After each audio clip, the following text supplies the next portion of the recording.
Hello everyone, so today I'm going to teach you on how to add YouTube app on your desktop screen on your PC. So let's begin.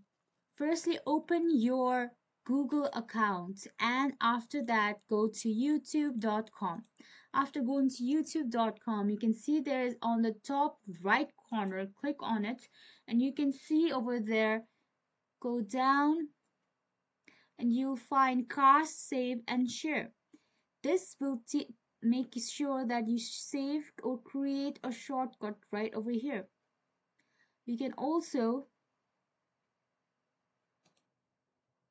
install this page as an app, which will make sure that you get your app installed. So let's create a shortcut right over here. If you create a shortcut right there, go and save it on your home desktop.